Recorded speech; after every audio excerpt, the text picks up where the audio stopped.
questo tipo, che è un po' diverso da quelli che insomma va per la maggiore in una campagna elettorale, che l'è fatta anche di molti slogan, no?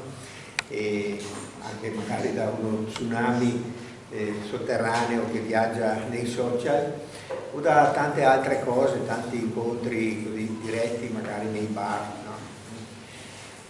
E comunque tanti slogan. Abbiamo pensato di fare un incontro un po' di approfondimento, invitando, non come candidati diciamo, a fare un comizio, altri, ma invitando delle persone che sta sul campo e che stando sul campo vive la domanda della gente e vive anche la ricerca di risposte su un tema come questo, un tema centrale, la cronicità, l'invecchiamento, la non autosufficienza.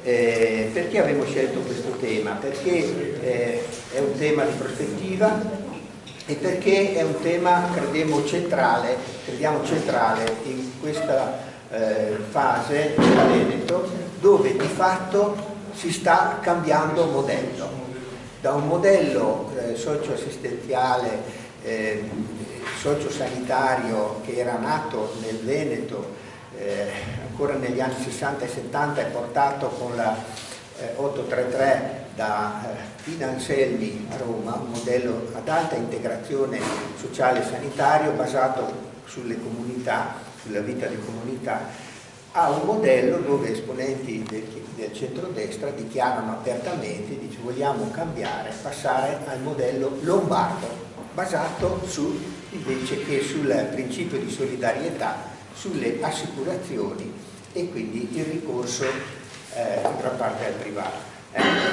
Quindi un momento molto delicato nel Veneto, è paradossale per certi versi che proprio dal Veneto, dove è partito questa concezione del sociale come integrazione, come vita delle comunità e come diritto alla salute, no, fondamentale, che proprio dal Veneto vengano in questa fase delle indicazioni invece a cambiare modello, quindi anche la responsabilità che noi veneti abbiamo rispetto al resto d'Italia. Cerco di non tirarla per le lunghe perché vuoi essere molto breve, ma Efraim, tagliami perché sai che questo è il panorama che ci aspetta. Da qui al 2050 dobbiamo entrare in una prospettiva, non si tratta di piccoli ritocchi e di piccole riforme, ma di avere in mente un'idea di prospettiva. Dal 2025 al 2050 questi sono i dati ricavati da vari database sulla proiezione della popolazione. Dal 25 al 50 vedete le tre piramidi come cambiano, no? Dagli 0 ai 14 anni, dai 15 ai 64 e oltre i 65 anni. Anche visivamente avete un'immagine di come si restringe la fascia dei minori dai 0 ai 14, come si restringe molto la fascia dei diciamo giovani e adulti e come si allarga quella dei over 65. Se le cose vanno come vanno, cioè senza incremento della natalità e senza incremento dell'immigrazione, nel 2025, nel 2050 la popolazione veneta cala di circa 400.000 unità. Calerà in particolare la fascia più giovane, avrà un calo significativo la fascia intermedia, ma un aumento di 10 punti degli over 65. Ecco, questo è, diciamo così, la prospettiva di fondo, quindi bisogna lavorare pensando a questo. È chiaro che non possiamo fare un ragionamento solo di servizi adesso per i non autosufficienti e gli anziani, non può essere risolto questo problema solo con un approccio di questo tipo, deve esserci un approccio complessivo che ha a che fare con le politiche della natalità, con le politiche della famiglia, con le politiche dell'immigrazione, le politiche abitative, eccetera. È un approccio complessivo, però il tema della sociale, della socialità, della diciamo, della popolazione va messo al centro, questa questione dell'inverno demografico di tutte le politiche, e con molta attenzione. Quindi invecchiamento della popolazione, speranza di vita e speranza di vita. Vedete, maschi e femmine in Italia, il dato della speranza di vita in Italia è uno dei più, diciamo, tra i primi al mondo come speranza di vita. Per i maschi di 81,4 anni, per le femmine di 85,5 anni, è ulteriormente aumentato negli ultimi anni. Ma il problema è anche un altro: se viviamo di più, quanto... Oh, scusate, lì c'è un errore, c'è un errore della diapositiva. Gli anni di vita in salute, portate pazienza, ho fatto un po' di fretta questa sera, sono circa 20 anni in meno, sia per i maschi che per le femmine. Cioè, la vita è più lunga, ma passiamo circa 20 anni con problemi di salute. E allora andiamo a vedere che cosa succede diciamo negli over 60, persone con più di 65 anni. E questo è un dato ricavato sulla ULS 9. Tra gli over 65 attualmente circa il 51% ha almeno 3 malattie croniche. Si tratta di 108.000 persone. Nell'ULS 9 siamo a 930.000 persone. Di questi il 28% sono non autosufficienti, sono circa 60.000 persone. Con quegli indicatori lì, vedete, PADL, ADL significa la difficoltà per esempio di contare il denaro, di farsi da mangiare da soli, di uscire di casa. I non autosufficienti più gravi invece sono circa il 10% degli over 64 e nell'ULS 9 sono 21.400. Queste sono persone che non sono in grado di mangiare da soli, di lavarsi da soli, di controllare gli sfinteri, di muoversi, cioè proprio i non autosufficienti totali. Quindi vedete il numero di persone che hanno bisogno di assistenza globale. Cosa è successo in Veneto? Dal 2000, scusate, magari ecco, questa diapositiva anticipa il dato che volevo dire. Ci sono delle tappe precise di questo declino di cui accennavo prima. Partono con una data precisa, 2012, quando sono state chiuse decine di ospedali, sono state chiuse tutte le lungodegenze, e è stato detto gli ospedali servono solo per i malati acuti, tutti i malati cronici, cioè quelli che ho fatto vedere prima, devono essere curati sul territorio. In Veneto adesso abbiamo meno di 3 posti letto per 1000 abitanti, per acuti, è la percentuale più bassa di tutta Europa. E comunque abbiamo ancora degli ospedali di eccellenza per certi versi. È stata concentrata quindi l'attenzione sugli ospedali, ma è stato detto i cronici tutti fuori, devono essere curati fuori. E come fuori? Da chi? Fuori chi c'è sul territorio? Sono per esempio i medici di famiglia. Allora che politica ha fatto la Regione Veneto con i medici di famiglia? Noi siamo la regione con il più basso numero di medici di famiglia in Italia dopo la provincia autonoma di Bolzano, cioè in Veneto la media italiana, vedete, è di 1374 assistiti per medico, in provincia di Bolzano 1584, in Veneto 1546, dato 2025. Quindi il più basso numero di medici. Potrei raccontare degli aneddoti, questo è un errore proprio di programmazione della regione, ma non so se è un errore, mi domando se è un errore o se questa cosa non sia stata voluta. perché potrei raccontare un aneddoto che ho vissuto personalmente con l'assessore regionale Coletto, insomma, quando nel 25, lo dico, nel 2016,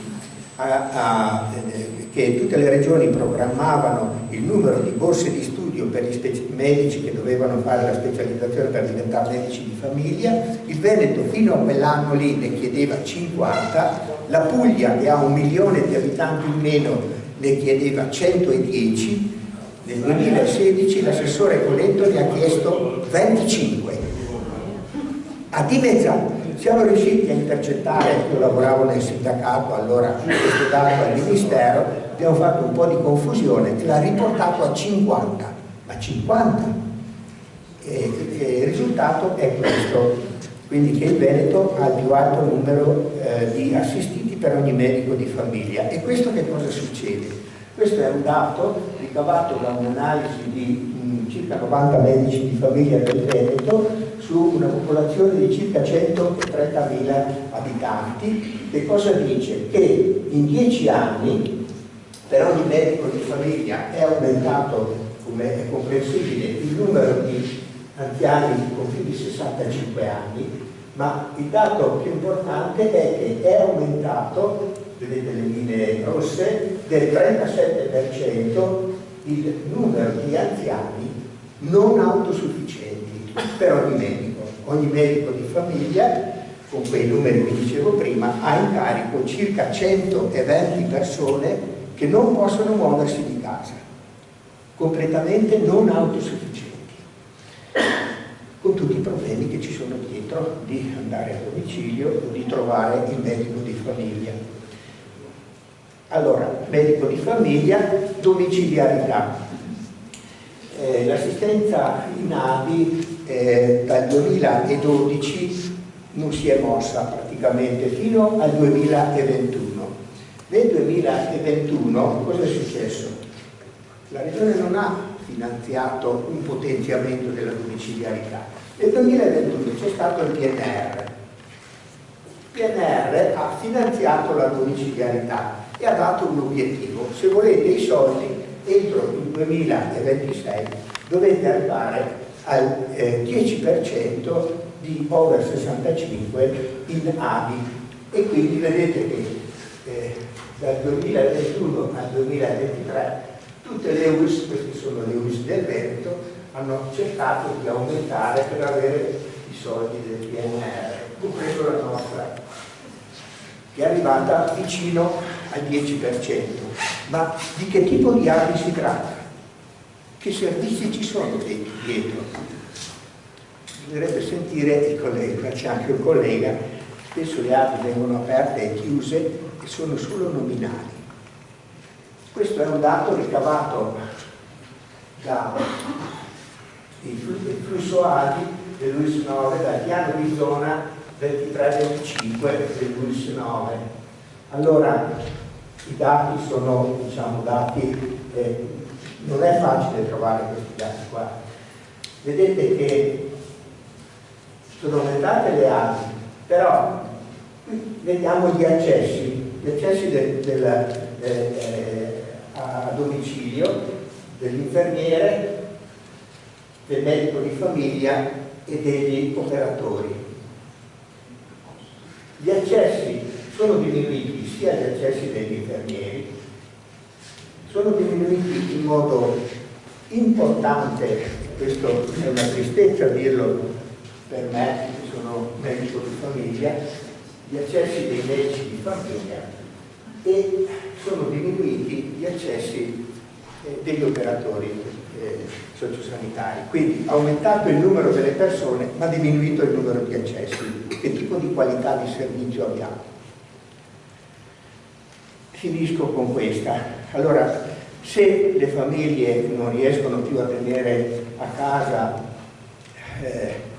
l'anziano fragile con polipatologia, ovviamente pensano alla casa di riposo. Questa è la rete delle case di riposo nell'UIS 9, attualmente convenzionate con l'UIS sono 72 e che sono in 57 dei 98 comuni della nostra ULSS. Ci sono case di riposo piccole, con poco più di 20 assistiti, e case di riposo molto grandi. Il numero di ospiti nelle case di riposo dal 2017 al 2023, vedete, è aumentato di più di 1000 numero di ospiti in un anno.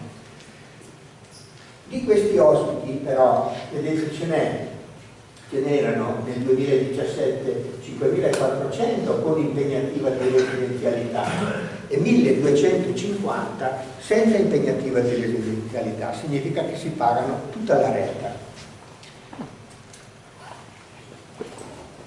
Le impegnative di residenzialità, cioè diciamo il numero di assegni, diciamo, che la Regione dà per ULSS, è aumentato di molto poco. Questi sono i dati degli ultimi anni.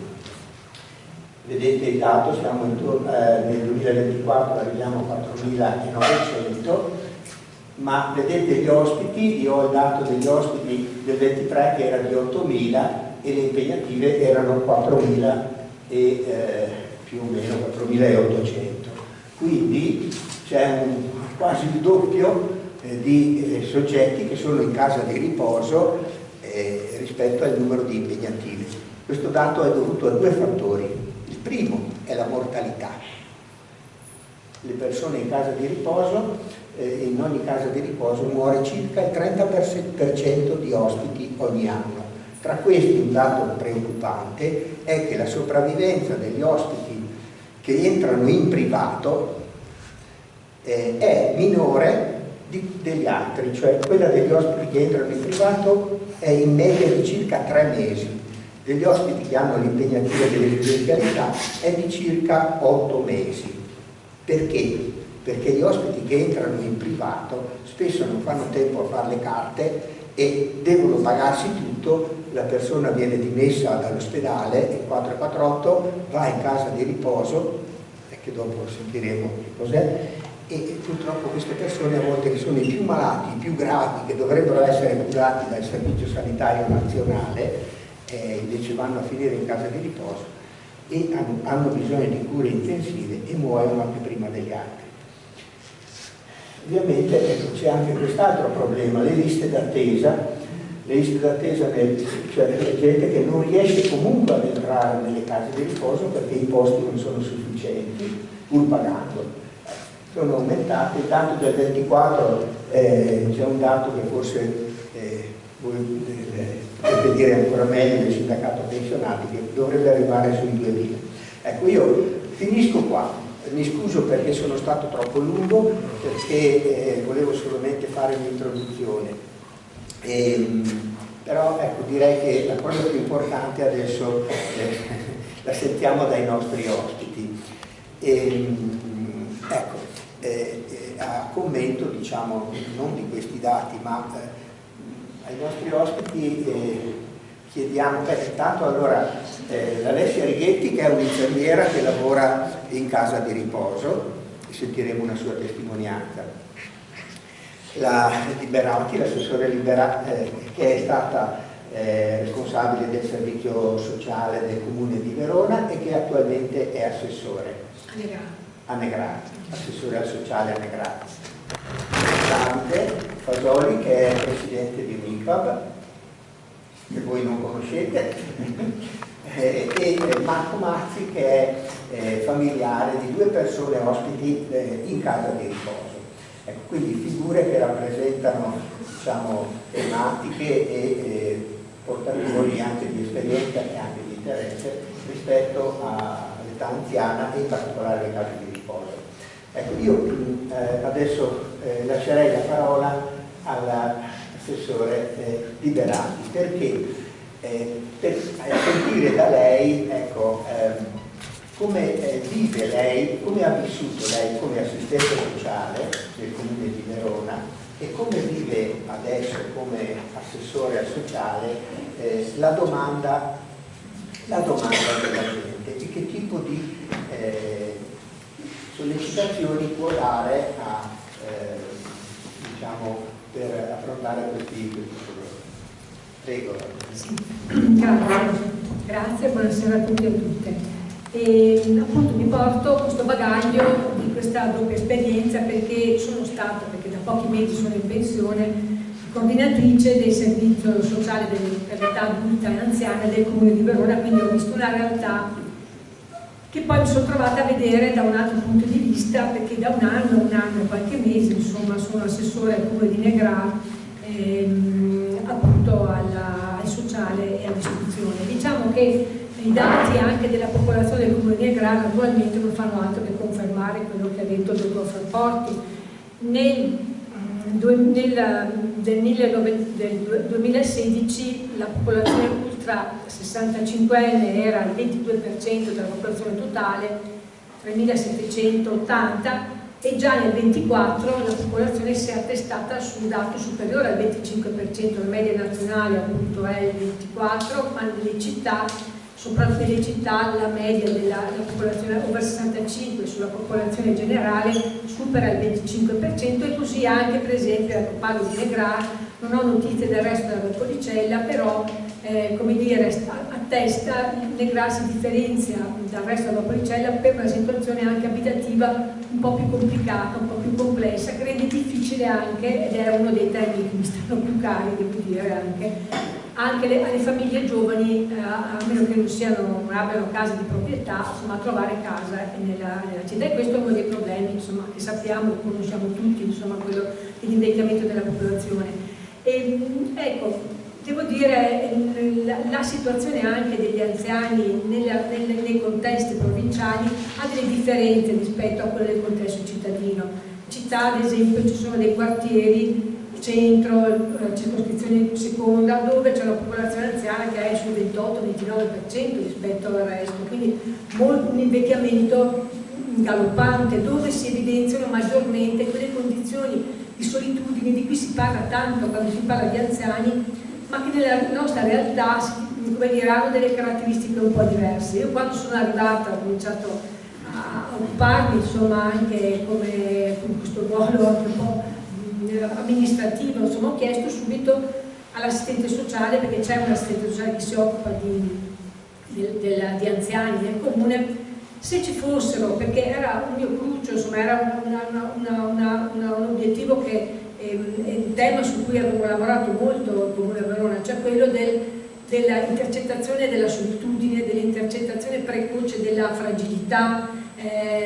anche con strumenti che sollecitavo anche all'ULSS di individuare, ad esempio in città, il problema di qualche anziano che non ha più un medico perché non è in grado di trovare un altro quando perde il suo, perché sapete tanto sono andati in pensione. Ecco, quindi mi preoccupavo di capire, questo è un problema, insomma, che esiste nelle situazioni urbanizzate, se anche a Negrà fosse così. E la risposta mi ha colpito, perché diversamente da quello che pensavo io che potesse essere più problematica la realtà montana, adesso qua siamo a Valpolicella, voi sapete, c'è tutta la zona pedemontana e poi ci sono le frazioni o i paesi che sono situati quasi in Lessinia. E quello che mi ha evidenziato era che se le era capitato di individuare condizioni di disagio, di solitudine, le aveva individuate più nella zona bassa della Negrarese, quindi a Albizzano, e in quei territori, magari qualcuno abita lì, Valfiorita, Montericco, dove è capitato anche, voglio dire, poi avete visto tutti sui giornali, non era sul territorio negrarese, ma era sempre zona Montericco, Torricelle, zona di Verona, quei due signori anziani trovati cadaveri dopo molto tempo. Quindi in qualche modo questa condizione di isolamento non colpisce la maggior parte della popolazione anziana, ma colpisce forse la popolazione quasi più agiata, insomma, no? Dove l'assenza di figli lontani in qualche modo la mettono più a rischio, più agiata, che si rivolge anche ai servizi, se devo dire. È stato interessante vedere anche una ricerca che è stata fatta dalla Croce Rossa su incarico di alcuni comuni, non nella mia realtà Negrà, ma su 6 comuni del distretto 4, il distretto 4 va da Isola della Scala, Malcesine e fino a qui a Megrana, Sant'Anna d'Alfarello e tutto il lago, e su 6 comuni è stata fatta una ricerca l'anno scorso da parte della Croce Rossa proprio sulla fascia degli anziani, con una serie di domande che andavano a misurare le problematiche, le criticità, le risorse anche, e che in questa ricerca ha toccato anche 2 comuni della Valpolicella, Fumane e Sant'Ambrogio, dove si evidenziano. La ricerca è importante perché insomma hanno intervistato, mi sono iscritti ai dati, quasi 600 persone, età media 86 anni, come diceva il dottor Frapporti, la vita media delle donne è più lunga, la maggior parte vedove, insomma, quindi donne e vedove, la maggior parte di questi anziani intervistati, proprio per andare a recuperare dei dati che a me sono interessati molto anche per capire dove orientarci come azione amministrativa. Ecco, dico amministrativa perché fare l'assessore a livello locale insomma è un'azione molto, come dire, politica, ma è anche molto operativa, insomma molto pratica. E ecco, il 90% di questi anziani, ripeto, in questa ricerca era per capire anche cosa mettere a terra, che politiche mettere a terra locali. 90% con casi di proprietà, quindi un dato molto importante che denota una popolazione insomma, che ha un certo agio, no? Tra l'altro è interessante anche capire come questo 10-12% insomma, di persone in affitto si è rilevato avessero meno interessi, meno attività nella media, quindi interessi bassi, pochi interessi e meno attività di quelli che mediamente insomma, hanno la casa di proprietà. Probabilmente qua sarebbe da capire un po' meglio perché e per come. Il 74% di questo campione insomma, vive da solo. Ecco, ma e questo è un dato, come dire, per certi versi anche positivo, ma che è un dato soprattutto, ripeto, secondo me legato alle realtà non urbanizzate, insomma, quindi alle realtà ancora di paese, diciamo, il 90% dei casi riceve regolarmente, non vuol dire di tutti i giorni, ma anche una volta alla settimana, una volta al mese, visita da familiari, ma anche da vicini. Questo significa che comunque le nostre reti tengono però ecco, nonostante questo tipo di rete, quasi il 60% di questo campione teme la solitudine. Ho questo a dire che questo dato, che può da una parte sembrare positivo, ci fa rilevare come sia importante mettere in campo anche nelle realtà locali momenti di incontro, momenti di aggregazione, perché poi, voglio dire, l'esigenza principale che emerge anche da questa ricerca è, come possiamo sapere adesso, la maggior parte di noi presenti in questa sala abbiamo più di 60 anni, magari molti siamo in pensione, il senso di sentirsi utile, di sentirsi importante non passa mai, non credo che neanche a 90 anni, insomma questo desiderio passi.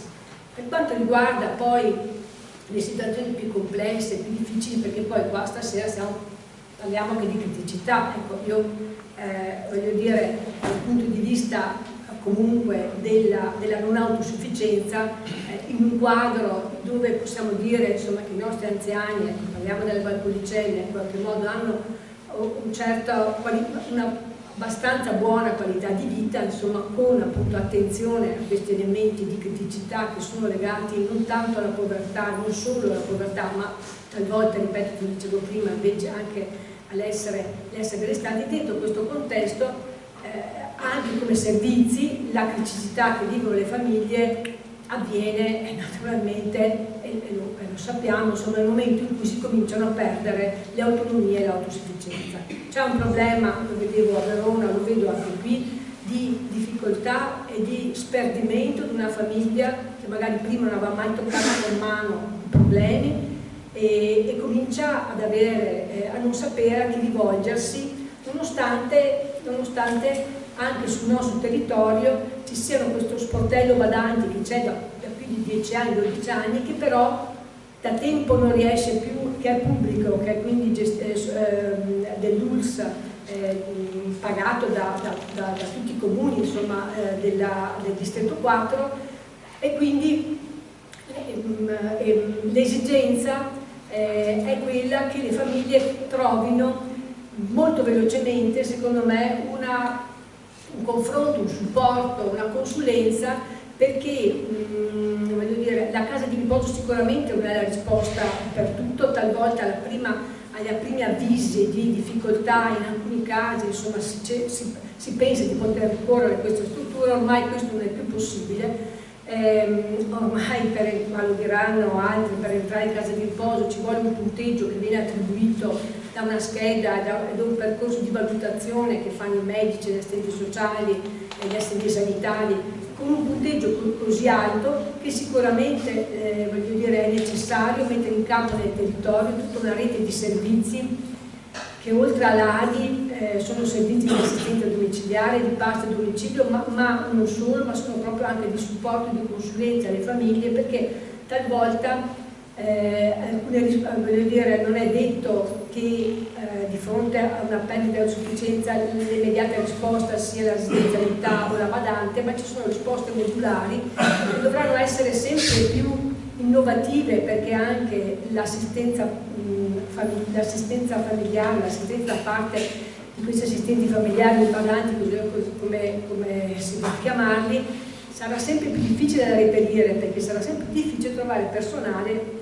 che si presta insomma a stare a tempo pieno nelle case. Quindi è necessario mettere in campo risposte miste pubbliche e private, per poter dare una risposta reale a fronte di una popolazione anziana, insomma, che abbiamo visto insomma, aumenterà in modo esponenziale e dovrà essere anche considerata come risorsa, insomma, non solo come problema. Ecco, questo per dire che in questi giorni nella realtà abbiamo aperto un nuovo centro di aggregazione dove la gestione, cioè l'aggregazione per la terza età, lo chiamiamo, insomma, io preferisco chiamarli centri per l'invecchiamento attivo, perché poi voglio dire, sono frequentati da persone che hanno anche poco più di 60 anni e quindi insomma si stanno preparando anche a un invecchiamento che sia attivo,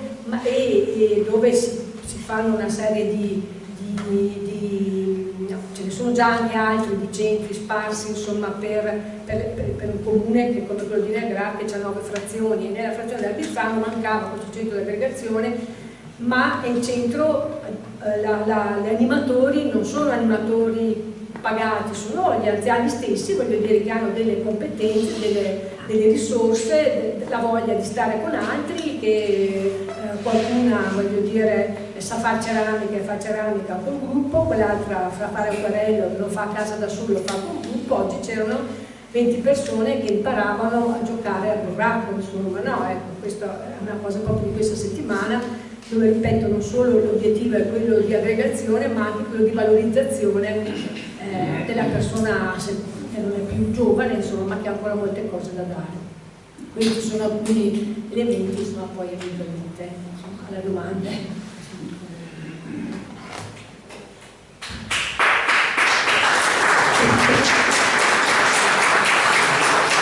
Grazie Daniele, è proprio questo che ci aspettavamo, no? Chi lavora nel quotidiano con questi problemi ci ha dato alcune sollecitazioni importanti, credo, da tenere presenti, che poi raccoglierà Anna Maria. Bene, allora andiamo avanti. Adesso io darei la parola a Alessia Righetti, che è infermiera di casa di riposo, e a lei vorrei chiedere come si vive nelle case di riposo, come si vive tutte queste varie figure che ci sono in casa di riposo, gli ospiti, ma anche il personale che lavora nelle case di riposo. Come vive questa condizione? Quali sono le problematiche che la toccano di più? Come torna a casa la sera? E quali osservazioni può fare per chi deve poi pensare anche a livello delle scelte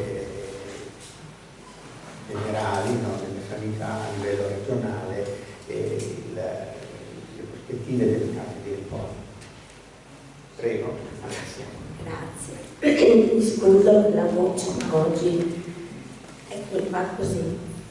Allora volevo fare un'introduzione prima di quello che è stata un po' la mia carriera, per farvi capire poi dove voglio arrivare con il mio discorso. Io nasco come strumentista operatoria, sono attualmente un'infermiera molto convinta perché parte dei miei colleghi hanno perso il sentimento su questo lavoro. Diciamo, siamo comunque dei professionisti, ci tengo a dire che non è una missione infermieristica, è una professione come tante altre. Allora, io nasco come sala operatoria in un ambiente che è iperordinato, è tutto codificato e c'è tutto sotto controllo, quasi. E poi, spinta dalla curiosità, ho fatto un'esperienza di 2 anni in Inghilterra, sempre in sala operatoria, dove anche lì ho imparato che l'organizzazione è tutto molto organizzato, ci sono dei protocolli molto, loro lavorano sempre con i protocolli e quindi è tutto molto, tutti fanno la stessa cosa, tutto viene trattato alla stessa maniera e quindi è tutto molto ordinato. Tornata in Italia ho deciso di cambiare rotta, ma restare sempre nel campo della sala operatoria e ho lavorato per una multinazionale svedese, ho fatto la product specialist, la clinical specialist, giravo tantissimo, giravo da tutte le regioni, facevo 70.000 km all'anno, andavo 6 volte all'anno, andavo in Svezia e è stata un'esperienza bellissima perché ho visto la parte opposta, cioè nel senso quella del venditore che vende, che deve gestire, e la parte di tutti i budget che ci sono. Poi ho deciso, mi è capitata questa opportunità di andare in Qatar, ma era tutto pronto, è stato il Covid, ci siamo chiusi tutti in casa e quindi la possibilità è svanita e sono praticamente rimasta, non dico senza lavoro, ma quasi. Ho lavorato per l'INPS, mi mandava nelle farmacie, nei club vaccinali e quant'altro. Sono venuta a contatto con una società alla quale mi ha proposto di lavorare nelle case di riposo. Allora dico, vabbè dai, in attesa di altro andiamo a lavorare in casa di riposo. In realtà mi sono trovata davanti che il primo giorno non sapevo se scappare via o se rimanere a lavorare lì, perché nel nostro ambiente, nell'ambiente infermieristico, la casa di riposo è vista come la fine della professione infermieristica, cioè non c'è crescita, non c'è niente, è lavorare con i vecchi sostanzialmente. Mentre ho trovato un ambiente, cioè una trincea dove l'infermiere non ha il medico in quanto è struttura se non per poche ore, quindi si trova davanti a gestire situazioni veramente a volte critiche, a volte tu sei obbligato a contattare la guardia medica che ti dice chiama il 118, quindi ti dici scusi, chiama il 118 per fargli parcheggiare il pronto soccorso, cioè io avrei bisogno della prescrizione di un farmaco piuttosto che tu li devi. Quindi a volte sei abbandonato a te stesso, prendi le decisioni, le prendi tu per la guardia medica quando è possibile. Quindi devo dire che lavorare in casa di riposo per un infermiere, io avevo scritto qua una parola, però non so se posso dirla, deve avere dei grossi attributi, quindi diciamo così.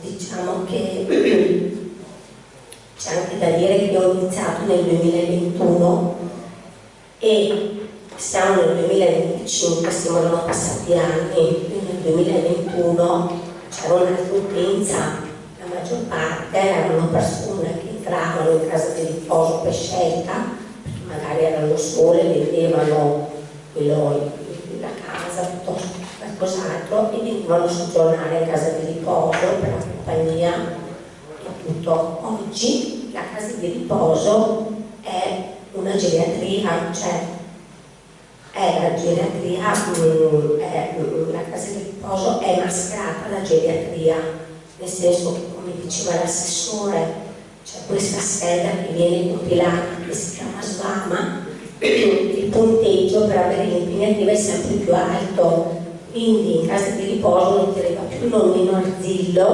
ma ti arrivano persone molto fragili, con una salute, con tantissimi problemi di salute, che hanno veramente la necessità di tante attenzioni. E quindi io credo che, cioè sono convinta che in una casa di riposo servono persone iper specializzate, dagli infermieri agli operatori, perché devono veramente sapere come gestire tutte le criticità che ci sono.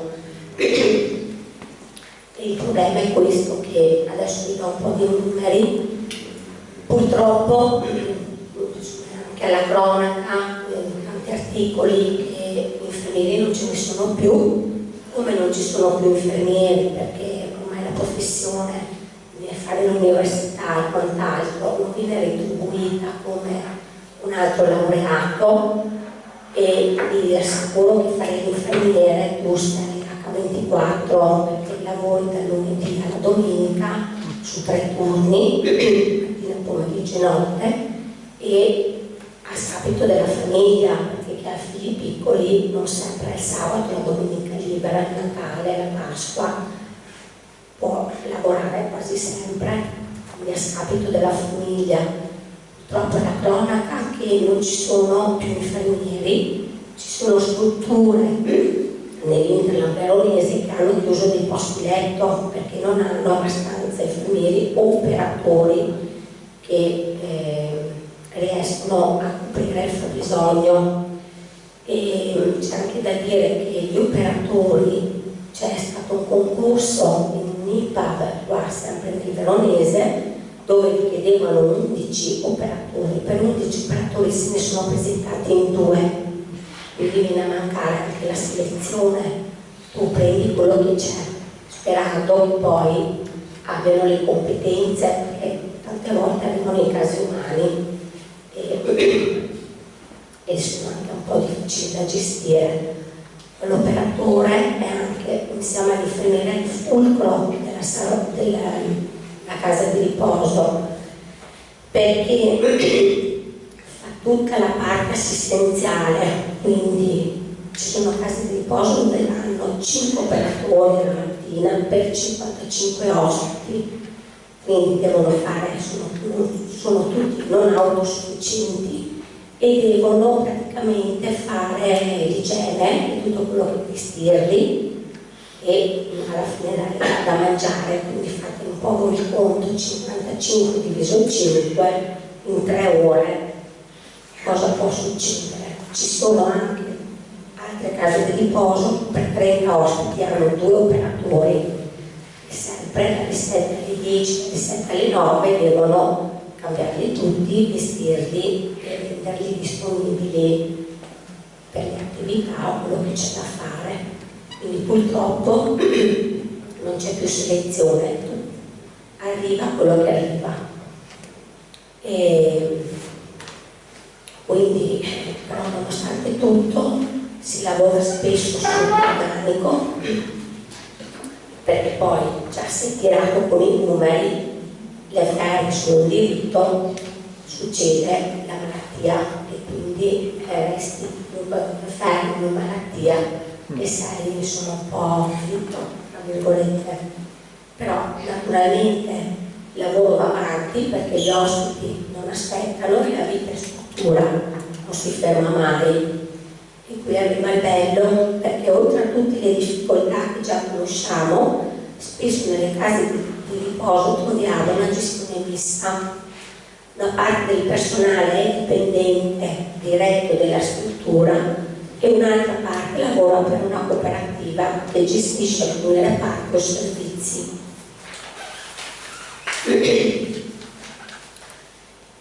E questo è un po' un danno, perché succede che diventano due mondi diversi sotto lo stesso tetto, due regolamenti, due visioni, due modi di lavorare completamente diversi.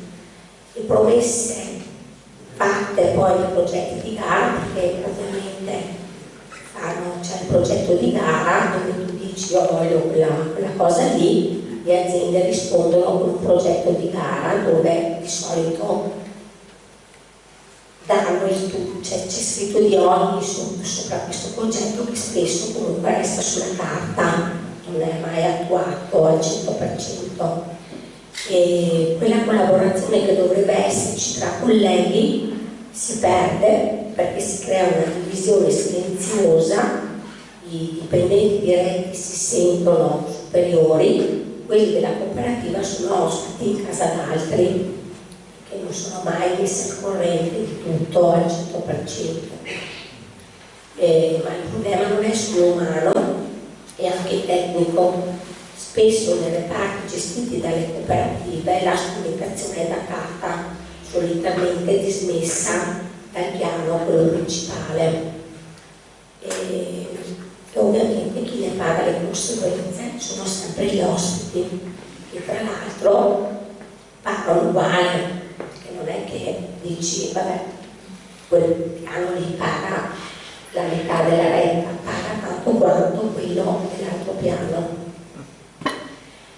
Ma non ricevono lo stesso trattamento, cioè questo da dire, non solo sanitario ma anche di servizi esternalizzati. Spesso sì, per esempio si possono avere problemi anche con la cucina, perché essendo un piano esternalizzato sicuramente ha meno importanza del piano principale.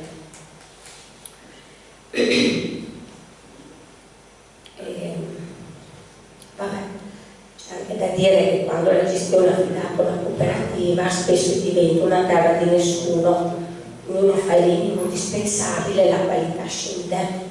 E questo sinceramente a mio avviso è veramente inaccettabile.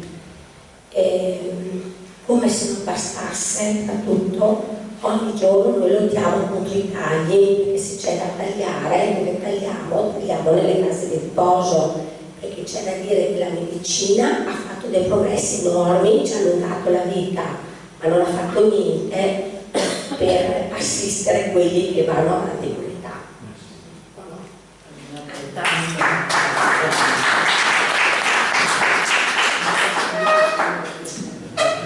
E hanno tagliato sui presidi, qua potrei fare un elenco enorme, vi dico solo le carrozzine polifunzionali, ci danno solo le carrozzine normali, però le carrozzine polifunzionali è diventata a carico della persona o della struttura, quindi oltretutto ci sono delle spese importanti, devono anche, cioè noi dobbiamo comprarci anche le carrozzine polifunzionali. E poi tagliano anche sui farmaci, ad esempio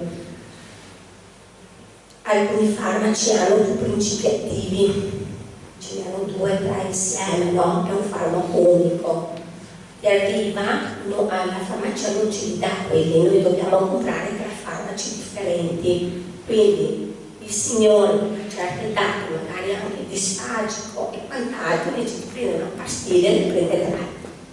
Prima prendeva 2 pastiglie, adesso ne prende 5 perché ne prende 2 con le associazioni. Questo è un problema grosso perché comunque anche ad esempio i farmaci oro solubili non li passa la farmacia, li deve acquistare l'utente se li vuole. Però noi che lavoriamo tanto con i disfagici, il farmaco oro solubile sarebbe la soluzione.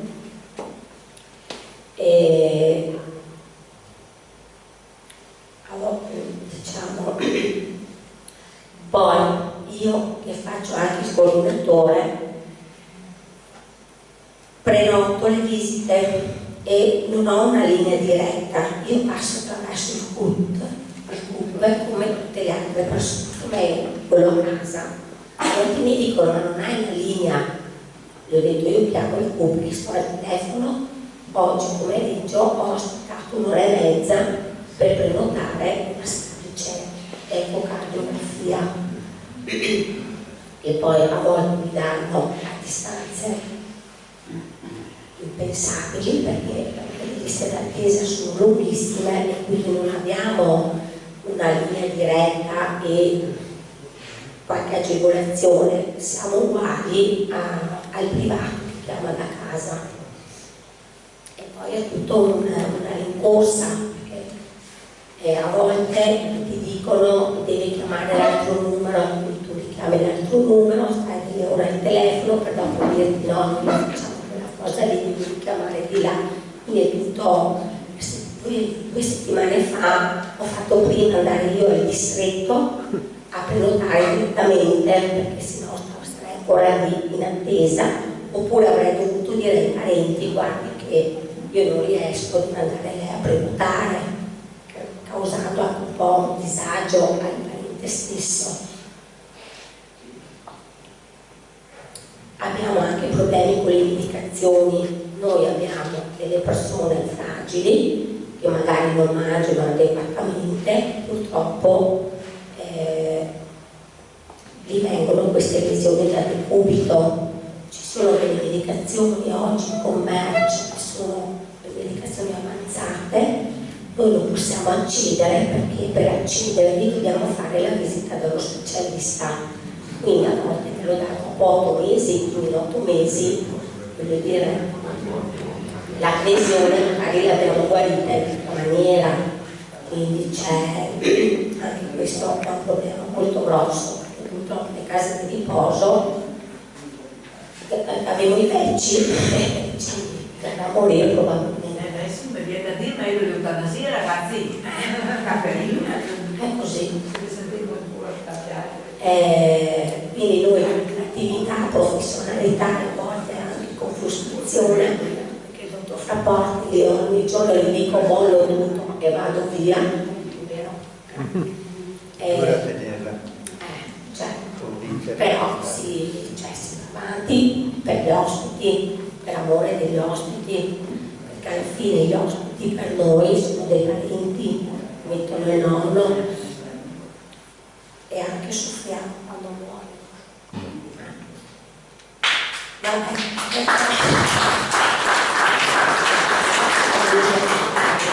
Poi, detto questo, abbiamo i politici, c'è sul giornale oggi letto, mancano infermieri, cosa facciamo? Andiamo a prenderceli all'estero. Io quando sono andata in Inghilterra mi hanno chiesto il C1, per chi non lo sa, il C2 è madrelingua, quindi il C1 devi saperlo molto bene, nonostante il mio C1 ho delle difficoltà le avute, perché ovviamente il gergo non lo sapevo, non te lo insegnano, quindi non lo impari a scuola, l'ho imparato lì. Purtroppo io sono aperta agli stranieri, però devono sapere l'italiano, c'è bisogno che arrivino qua che parlino l'italiano. Spesso questo non succede, arrivano che non sanno l'italiano. Non è un problema di comunicazione, è un problema anche di sicurezza, perché un infermiere che non mi capisce la prescrizione medica o non capisce un ordine o non capisce neanche l'ospite che magari gli dice ho delle difficoltà, questo non lo capisce, cioè noi mettiamo in pericolo quello che è l'ospite e noi stessi, perché comunque andiamo nel penale anche noi stessi, voglio dire. Cioè anche somministrare le terapie, se sbaglio la terapia. Io faccio la volontaria, vado in Africa, non parlo in dialetto del portoghese. Io a volte mi sento inadeguata perché lo parlo un pochino, so dei miei frasi, cioè tipo togliti la camicia, ma se questi incominciano a chiedermi cose, io mi sento inadeguata perché non so cosa mi stanno chiedendo, non so esattamente cosa rispondere, quindi ho sempre la necessità di avere qualcuno di vicino che mi traduca, e questo è abbastanza. Io ho avuto un incidente, sono stata a Brunico, mi parlavano in tedesco e non sapevo, io non respiravo perché avevo un trauma toracico, e questi che mi parlavano e io non capivo una mazza. Quindi pensate il povero vecchietto che chiede qualcosa, magari anche demente, e questi non vengono capiti. Cioè è una cosa tremenda per me, perché l'ospite a demenza può essere comunque vigile, può essere tutto, però loro hanno il diritto di essere ascoltati, di essere capiti e di essere curati come si deve, con le parole giuste e quant'altro. Quindi io concludo dicendo che lavorare in una casa di riposo non è una punizione, ma è un atto di professionalità vera, una sfida quotidiana. È imparare che la cura non è solo una terapia, ma un modo di esserci. Una parola detta bene, un gesto di attenzione, una carezza che vale più sicuramente di un farmaco. Oggi posso dire con orgoglio che la casa di riposo è diventata la mia seconda casa, e che questo lavoro che pensavo temporaneo mi ha insegnato più di qualsiasi corso o master, mi ha insegnato che la competenza è fatta di empatia e che la vera forza sta nella delicatezza.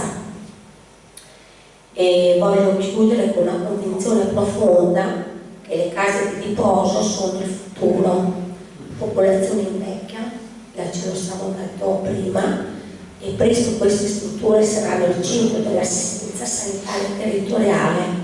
Per questo serve investire, lo dico, rinnovare, formare e soprattutto valorizzare chi ci lavora ogni giorno, perché noi non siamo gli infermieri dei vecchi come qualcuno pensa, siamo professionisti che tengono in piedi un pezzo fondamentale del sistema sanitario, con fatica, con passione, con ironia e con tantissimo cuore.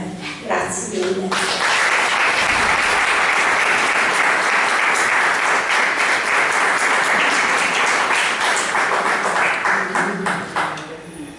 Speriamo profondo, dopo aver sentito Alessia, la testimonianza proprio dal vivo di una situazione che vive, come si vive nelle case di riposo, dove c'è un tutt'uno che compenetra lo stato d'animo degli operatori con quello degli ospiti, e c'è molto da riflettere e molti dati anche da raccogliere per le decisioni che devono essere prese sulle case di riposo. Adesso ascoltiamo che cosa ci propone come riflessioni Marco Mazzi, che è un mio collega tra l'altro, che è familiare di due ospiti di case di riposo, due case di riposo differenti. A lui volevo chiedere come vive un familiare l'entrata di un proprio caro in casa di riposo, e poi qualche riflessione sul fatto che la casa di riposo ha proprio il nome di casa. Casa fa pensare a famiglia, dove tra l'altro un anziano vive l'ultima parte della sua vita, molto spesso, e diventa proprio l'ultima. Come la famiglia, diciamo, vive le relazioni familiari con il proprio ospite in casa di riposo, e se ha da fare qualche proposta su come si può migliorare. Allora, buonasera a tutti. Dopo le riflessioni della collega, la dottoressa Alessia, infermiera, ci sarebbe da dire: andiamo a casa perché i politici hanno un sacco di lavoro da fare, ma un sacco di lavoro da fare, perché la situazione che ha descritto è quella vera, anche se le case di riposo ce ne sono di tanti tipi. Non parlo dal punto di vista della qualità degli operatori e tutte le caratteristiche, le problematiche che hai detto, ma proprio anche per modalità di gestione, ci sono case di riposo gestite da enti privati, ci sono case di riposo gestite da cooperative, ci sono dei pavili, affronteremo il discorso che non voglio toccare. Io, se mi metti 2 diapositive, pensavo un'altra cosa invece, siccome la serata immaginavo che fosse così, non pesante, reale purtroppo, io vorrei essere un po' più leggero, quindi intanto ringrazio Guglielmo e Anna Maria per l'invito. Io non sono iscritto al Partito Democratico, ma sicuramente vi voto e faccio votare chi conosco, perché so e credo nel progetto e nelle idee che avete. Sicuramente non è più tempo che la politica perda tempo a difendere questo o quell'interesse, ma a lavorare sulle persone. Ritengo che il mondo sia cambiato, le stesse categorie destra e sinistra sono saltate, anche all'interno del PD secondo me. Gli slogan e le appartenenze rigide non bastano più. A livello regionale credo che la vera divisione non sia più tra destra e sinistra, o perlomeno solo tra destra e sinistra, che è importante, ma tra chi vuole costruire consapevolezza, uguaglianza, solidarietà civile e crede che i servizi dei cittadini siano fondamentali, anche nel principio di sussidiarietà che la Lega dovrebbe avere ben chiaro in testa e non ce l'ha in testa, che dovrebbe unire lo Stato, la Regione, il Comune e io direi anche l'Europa, essendo federalista, ma vabbè. C'è invece chi preferisce chiudersi, difendere interessi e schemi superati, difendere un'autonomia autoreferenziale isolata che rinuncia a far crescere la tradizionale esperienza che Fraporti ha descritto bene, storica, veneta, di servizi sociosanitari, che in teoria dovrebbero essere più avanzati delle altre regioni, immaginate come sono messi dalle altre parti, ma penso che non ci sia più gran differenza. Credo che serva una politica che sappia parlare alla gente e proporre soluzioni eque e concrete. Allora, non voglio ripetere nessuno, addentrarmi in questi concetti che già ben espresso chi ha parlato prima di me. Io mi presento, sono familiare, amministratore di sostegno, tra i pochi familiari amministratori di sostegno, di 2 persone, di 2 RSA differenti. Una gestita da Vescovado, diciamo, e una in pub. Una sorella 89enne affetta da demenza senile e un fratello 82enne disabile fin dall'infanzia, causa di centri di guardia. Inoltre faccio parte di un'associazione Diana che è qui rappresentata da qualche socio, ringrazio, che offre un servizio volontario, e anche questo che nasce da queste associazioni, un EPS, di ascolto e consulenza per familiari alle prese con tutti i problemi della gestione dell'entrata in una casa di riposo, la parte economica, la parte umana soprattutto. E vi assicuro che Diana è un buon osservatorio per capire cosa sta succedendo almeno nella nostra provincia e anche di più. Vi parlo quindi con la testa e col cuore di chi vive la realtà. Negli ultimi anni la situazione che noi percepiamo nelle famiglie è diventata sempre più critica e capiamo la situazione degli infermieri. Non devo ricordare il dramma della pandemia Covid che ha scoperto di fatto il vaso di Pandora della qualità assistenziale nelle nostre RSA venete. Abbiamo registrato purtroppo troppo spesso negligenze, scarsa competenza, disorganizzazioni, inefficienze, chiusure, talvolta veri e propri abusi nei confronti degli utenti. Abbiamo anche visto famiglie che si devono rivolgere alle autorità, alla magistratura, quasi sempre senza averne soddisfazione, ma che lo fanno proprio per spirito civile e civico, oltre che per l'amore ai propri familiari. Poi economicamente parlando, è stato detto da Guglielmo, molte famiglie veronesi stanno attendendo un posto in RSA, molte altre pagano la retta, non avendo il ticket regionale, 3.200 euro al mese e non ce la fanno, ma anche quelli che pagano 1.500-1.800 non è che siano messe tanto bene. E i comuni, pur dichiarandosi in difficoltà da anni, non senza responsabilità, secondo me gravi, politiche, di aver detto come stava la situazione, si trovano sempre più davanti a sentenze dei TAR o addirittura del Consiglio di Stato per garantire ai cittadini ciò che la legge dice che dovrebbe essere.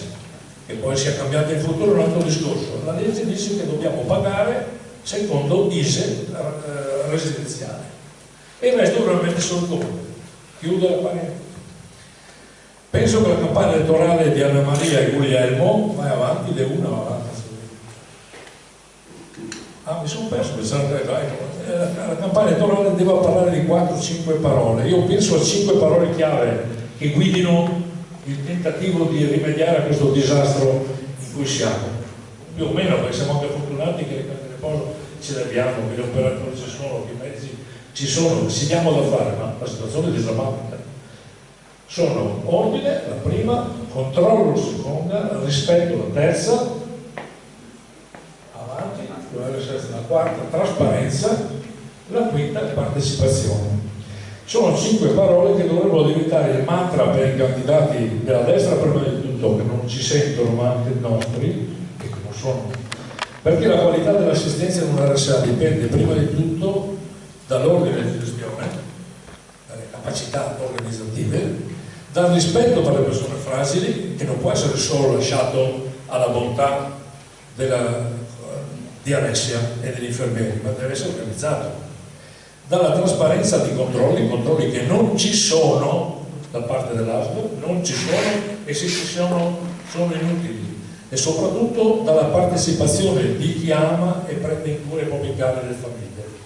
Allora io vivo in 2 situazioni diverse, non cito le case di riposo, ma 2 situazioni diverse, nella stessa provincia a distanza di pochi chilometri. Purtroppo vediamo spesso, se vai avanti ancora, che l'operatività, tutta quell'altra avanti, grazie. Dopo? Sì. No, niente, scusa, sono anche accecato. Purtroppo vediamo che l'operatività standard delle strutture, l'ha detto benissimo Alessia, spesso sono esibiti per forza in comportamenti di stagni. Direttori, OSS, infermieri, medici e personale addetto che vivono il loro lavoro quotidiano in modalità e categorie, non per colpa loro, mondi tra loro separati. Proprietari, dirigenti, personale familiare lavorano in ruoli rigidi, spesso separati. Questo non va bene perché è causa di disordine e conflitto anche all'interno delle strutture. E quando questo accade il risultato è uno solo: la qualità della cura, se vai avanti di una, dove avevo scritto, si abbassa perché nessuno da solo può garantire il benessere umano a una persona fragile. Se non c'è una buona organizzazione, una buona umanità, non si va da nessuna parte. E allora, ne sono scritto perché io non sono tanto bravo a parlare, se non scrivo, vorrei proporvi, siccome in mezzo a questo disastro, io lo chiamo disastro, vissuto da tanti di noi e anche dagli operatori, vorrei porre 7 punti concreti, piccoli, spero fattibili, che forse, e spero che Guglielmo e Anna Maria siano eletti, possono portare alla Regione. Sono 7, avanti, 7 proposte. La politica sarebbe da fare a quelli che stanno in Regione. Zaia che disse una volta, me lo ricorderò finché muoio, mettiamo le telecamere nelle case di riposo, salvo poi non metterle in case di riposo, alcune servirebbero perlomeno per capire cosa succede. Allora il primo è l'inclusione attiva dei familiari e degli amministratori di sostegno nella vita delle strutture. Io penso che almeno 2 familiari o amministratori per utente debbano aver diritto di accedere liberamente alle RSA, non solo come visitatori ma anche come parte della rete di cura. In alcune case di riposo, anche in grande difficoltà, succede, in altre non succede. Deve esserci uno stop alle chiusure arbitrarie, viste nella pandemia non vanno bene. Nessuna struttura deve limitare gli accessi dei familiari senza una motivazione formalmente espressa dall'autorità sanitaria o civica competente. Basta chiusure a discrezione. 3. Serve più coinvolgimento professionale del personale di cura, l'ha detto benissimo Alessia, diciamo, serve il numero intanto, perché servono le persone che sappiano parlare italiano, che siano formate in una professione che diventi appetibile, non che sia il rifuso un peccatorum che non sa cos'altro fare o che ha avuto la malaugurata idea di buttarsi per cercare di cambiare le cose. Diciamo basta politicamente, diciamolo a Stefani, come si chiama Stefani, diciamolo chiaro che il sistema di minutaggio va chiuso nel Veneto, non si può misurare la cura a cronometro, serve valorizzare e coinvolgere il personale rendendolo parte attiva della missione assistenziale. Dovrebbero esserci delle altre 4? No. 4. La partecipazione dovrebbe, e 5, dovrebbe inserire la partecipazione come indicatore di qualità. Cioè il grado di apertura ai familiari non deve essere un optional, ma deve diventare una parte integrante degli indicatori di qualità misurati, ammesso che vengano misurati dalla Regione, speriamo di sì in futuro, e della valutazione della Convenzione. Non può essere un optional. Poi serve formare la cittadinanza. Prima serve un adeguato livello minimo di animazione e fisioterapia, cioè che fa parte sempre della qualità del servizio, e vedere nel modello di convenzione le modalità di controllo di questa necessità, la garanzia finalizzata al mantenimento degli umanis per la salute psichica e fisica insieme. Le due cose, muoversi e star bene, vanno allo stesso passo. E poi c'è la formazione della cittadinanza alle opportunità e alle modalità di partecipazione attiva alle case di riposo. Pochissimi familiari sono animatori, amministratori di sostegno, questo non va bene, non si può lasciare in mano questo tipo di legale afflato di assistenza a persone terze, se non in certe situazioni, a avvocati che spesso non vedono neanche chi c'è nella casa di riposo, hanno un nome, hanno una serie di nomi da cui prendono anche dei soldi. Diversamente l'amministratore di sostegno familiare è un'altra cosa, perché cura il bene della persona. L'ultimo, che secondo me è il più importante, prima di andare alle conclusioni, è il punto, questo qua. Io credo che sia ora di mettere l'obbligo che ci siano comitati di familiari eletti con regole democratiche, controllate e trasparenti in ogni RSA del Veneto. Va riscritta con urgenza la normativa regionale obsoleta sulla partecipazione civica vergognosamente ferma al 2001. Questa è una colpa di Zaia e di chi si è stato prima, cioè mi pare che fosse il signor Tosi, giusto? Se la leggete, vi mettete a ridere o a piangere, la norma è ferma al 2001, è vecchia, inadeguata, antidemocratica e purtroppo, non parlo delle case di riposo presenti ovviamente, spesso aggirata e manipolata dai direttori dalle RSA, non solo dei direttori, anche dei proprietari. Essa deve prevedere, secondo me, poche regole obbligatorie ma chiare e controllate. L'obbligo di elezione democratica dei comitati di familiari in ogni struttura, che adesso non è così. Obbligo garanzia di regole trasparenti per la candidatura all'elezione dei rappresentanti. Non può essere un'elezione fatta in casa, ma deve essere trasparente. Obbligo di pubblicazione trasparente e comunicazione dei nominativi degli eletti a tutti gli utenti della struttura. Tanti utenti non sanno neanche chi sia il rappresentante, ammesso che ci sia. Tipo. Obbligo alla piena libertà di accesso random, state ben attenti, almeno ai rappresentanti, alle strutture dell'RSA da parte dei rappresentanti eletti. Cioè i rappresentanti non possono capire come sta andando la casa di riposo se non ci mettono il piede dentro a tutte le ore. Ok? L'ultimo è un obbligo periodico alle strutture e ai rappresentanti eletti di convocare punti familiari almeno ogni 6 mesi. Queste sono le regole che inserirei dentro una norma nuova da parte della Regione.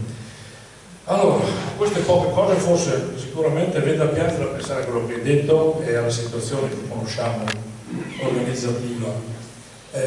Forse con poche cose, queste costano poco farle secondo me, potrebbero essere di aiuto per il benessere dei più fragili. Il benessere non è un costo, ma è una misura del benessere della società e della qualità della società. Basta, scusate, mi sono stato detto.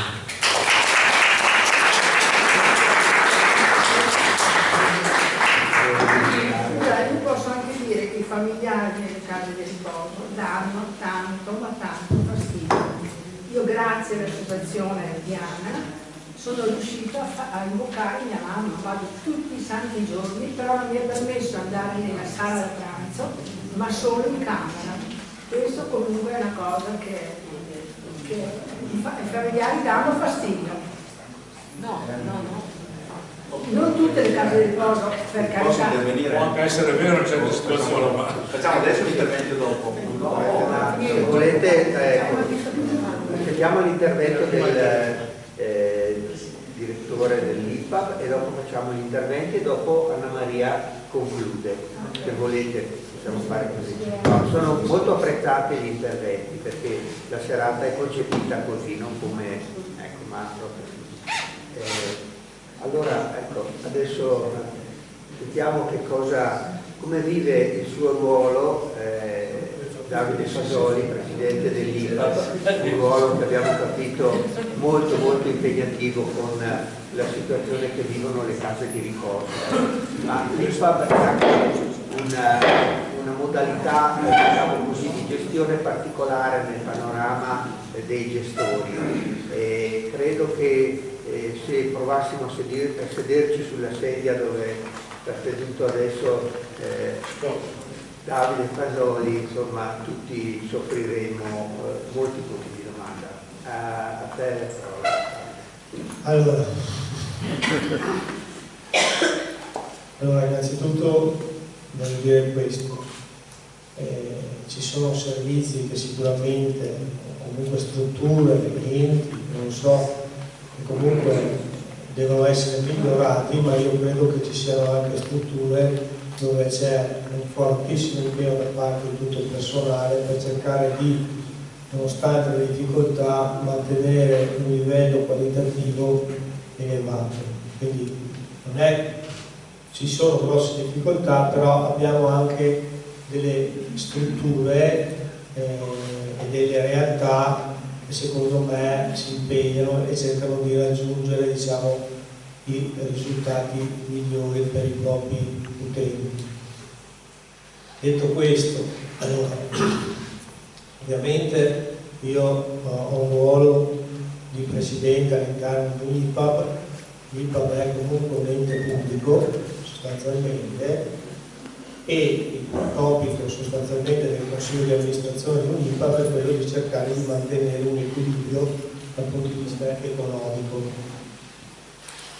La situazione attuale, tutti gli elementi che sono stati detti precedentemente sono reali, nel senso che ci sono delle grosse difficoltà che a mio avviso derivano da un elemento che ci siamo un po' dimenticati delle case di riposo o delle strutture.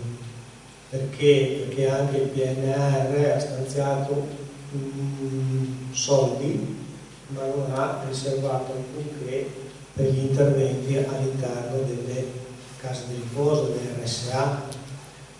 E le RSA sono anche strutture che cominciano ad avere degli anni e quindi dovrebbero essere fatti degli interventi anche dal punto di vista strutturale, interventi che sono molto costosi e che per adesso la Regione non ha mai stanziato delle risorse. C'è un fondo di rotazione, ma un fondo di rotazione che sostanzialmente basta presentare 3 progetti e il fondo si è sostanzialmente esaurito.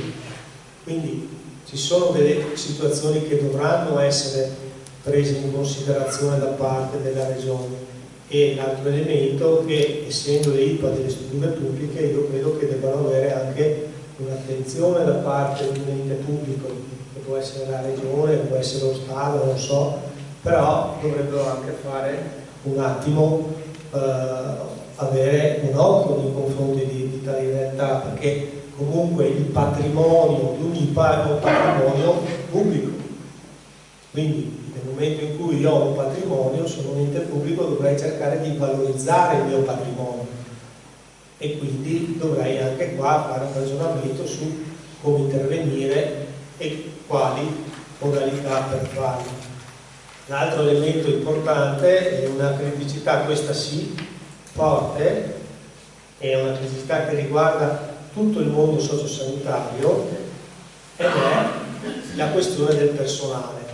Allora, su questo stiamo attraversando un momento di grave difficoltà, che investe tutto il mondo sociosanitario, non investe solo le RSA anziani, investe le comunità alloggi dei disabili, investe le RSA disabili, investe i centri di uni disabili, investe tutto questo mondo. Perché non ci sono operatori, sono molto pochi, e anche gli operatori sociosanitari sono sempre stati considerati come dei lavori di serie B, ok?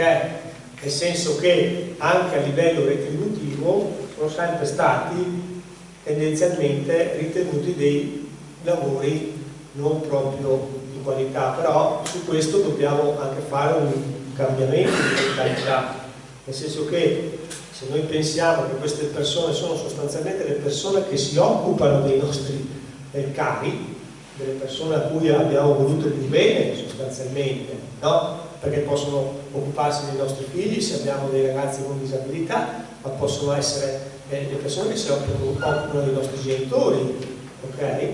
E abbiamo mai investito su tali figure, però, e le abbiamo sempre considerate come un lavoro che potrebbe essere fatto più o meno da qualunque persona, con un minimo di preparazione, neanche tanto. Allora, su questo noi dobbiamo fare un salto culturale da questo punto di vista. E quindi dobbiamo cominciare a ragionare che queste persone dovrebbero essere retribuite in una certa maniera. Nel momento in cui, ad esempio, io ho persone che fanno le notti, che fanno i sabati e le domeniche, devo fare in modo che queste persone trovino anche un riconoscimento di questa fatica, perché oggi è vissuta come una grande fatica, perché noi non troviamo più personale, perché trovare qualcuno che sia disponibile a lavorare al sabato, trovare qualcuno che sia disponibile a lavorare la domenica, che faccia le notti, non è così facile, no? Non è più così facile, quindi queste persone e questi elementi vanno valorizzati, quindi anche da parte dei sindacati bisognerebbe cominciare a ragionare un pochettino in modo diverso su queste questioni. Non possono essere tutti uguali, ci sono situazioni e situazioni. Se uno è disponibile a fare la notte, a sacrificare una parte della propria vita, perché è anche un sacrificio della propria vita, lavorare il sabato, la domenica e la notte, significa che questa persona deve essere riconosciuto questo sacrificio e quindi va retribuito, secondo me, questo sacrificio. Allora bisogna cambiare delle logiche, non è facile, però dobbiamo provare a cambiare queste logiche, altrimenti non troveremo più personale.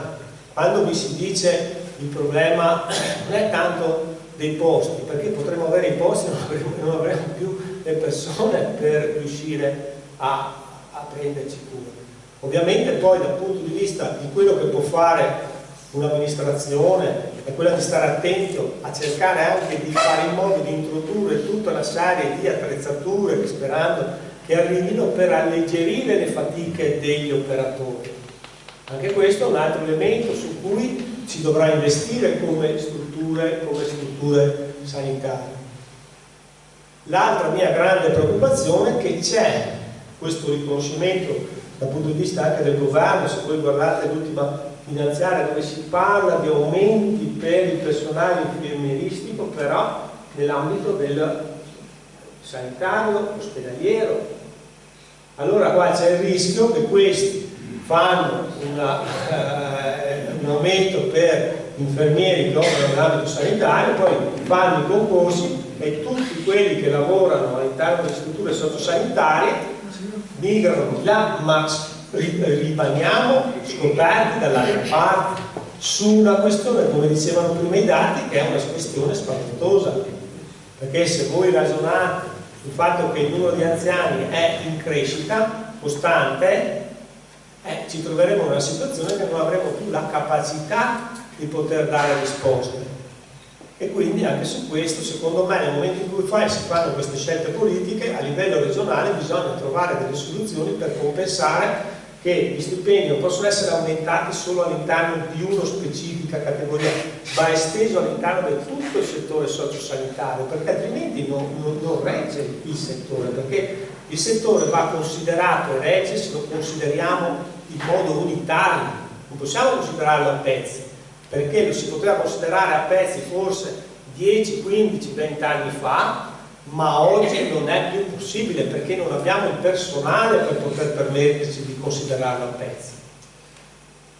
Dal punto di vista delle soluzioni, secondo me ci sono soluzioni che sono a livello organizzativo. Il discorso che faceva prima del CUP è stato posto a livello anche di ULSS nell'ultimo incontro che c'è stato con l'ULSS 9 da parte del coordinamento degli enti. Anche qua, secondo me, non è un problema impossibile, è un problema semplicemente di organizzazione. Basta avere la volontà di poterlo fare, ok? Perché sarebbe anche previsto da un certo punto di vista della roba, non è una roba che non esiste, è una roba che si potrebbe fare, basterebbe poco. Bisogna però metterci la testa e bisogna avere anche lì una pressione da parte delle autorità politiche che vanno a battere il chiodo con il direttore dei servizi e dire: io voglio questa cosa qua, la voglio, se lo dice 10 volte all'11ª lo tiene, che funziona così. Allora ci sono tutta una serie di situazioni e di criticità. Certo è che è un periodo dove dobbiamo cambiare un po' il paradigma, nel senso che, come dicevo prima, rischiamo, se noi andiamo a valorizzare questo settore anche in termini economici, quindi bisogna investirci, purtroppo bisogna investirci, perché la popolazione maggioritaria nei prossimi anni sarà la popolazione over 65 anni. E quindi bisogna investire su questo tipo di popolazione. E bisogna investire anche sulle strutture che si possano prendere cura di questa popolazione. Questi sono gli elementi, secondo me, su cui bisogna puntare. C'è da sacrificare un'autostrada, sacrificheremo l'autostrada. C'è da sacrificare una tangenziale, sacrificare un po', sacrificheremo il ponte. Cioè, ci sono soluzioni che secondo me vanno fatte, vanno scelte. Se questa è una priorità, va considerata come una priorità. Grazie.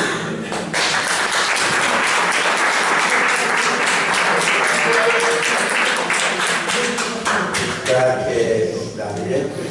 Ecco, adesso lasciamo spazio a alcune riflessioni o qualche domanda e dopo Siccome il discorso del CUP, adesso mi meraviglio che l'istituto non possa avere un numero privilegiato, a dire la verità, però anche chi telefona da casa, che metta provato, non che sto al telefono e dopo mi butta giù, basta che io richiamo il numero, ma no da starmi col telefono in mano. Grazie Brunello. Questo è un tema grosso, magari dopo ne accenna Anna Maria con tutto il lavoro che ha fatto anche in provincia di Verona sugli sportelli, vero Anna Maria? Magari questo va per tutte le liste d'azienda, ci ha lavorato moltissimo. Prego. Volevo solo portare la mia esperienza all'interno dell'IPAB. Mia moglie ha 64 anni, è affetta da Alzheimer. Si sente? È affetta da Alzheimer, ormai è stato avanzato, e la mia esperienza è positiva, devo dire, qui all'interno dell'IPAB, anche perché un valore aggiunto che forse la signora non ha è che qui mi lasciano tanto spazio per stare con mia moglie. Io riesco a stare 5, 6, anche 7 ore a contatto con mia moglie, ho la possibilità di vedere tutto quello che succede, di sentire anche gli stati d'animo degli operatori e devo dire che sono ammirato dagli operatori, dagli infermieri, perché si fanno il mazzo, passatemi questo termine, si fanno il mazzo perché c'è una situazione, soprattutto mia moglie è al secondo piano dove c'è la cooperativa, con la cooperativa sono presi per il collo questi poveri operatori.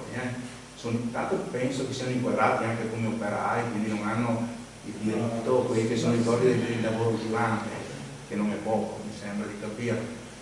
E poi sono sempre in sottonumero.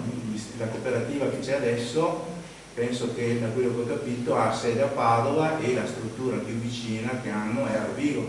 Quindi non c'è la possibilità di avere una sostituzione. Gli infermieri stessi, lunga vita Alessia, ma lunga vita all'interno della casa di riposo. Non te ne andare Alessia, perché Alessia è il pilastro almeno del secondo piano, e quindi sarebbe buona cosa valutare quello che affrontava prima, che accennava prima Alessia, il fatto di evitare, se possibile, questa esperienza che ho anche parlando con gli altri ospiti, quelli che sono al primo piano, così, se possibile di uniformare questa situazione, se è possibile, di evitare questi due stati, queste due situazioni all'interno di una stessa struttura.